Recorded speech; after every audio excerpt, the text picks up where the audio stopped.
डालीमा भए सधैँ खालीमा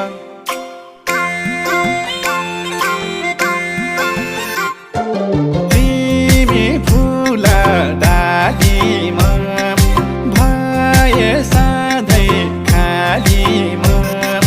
दसैँ आउला जोडौला मन पारेकी मान्छे हौ त्यसै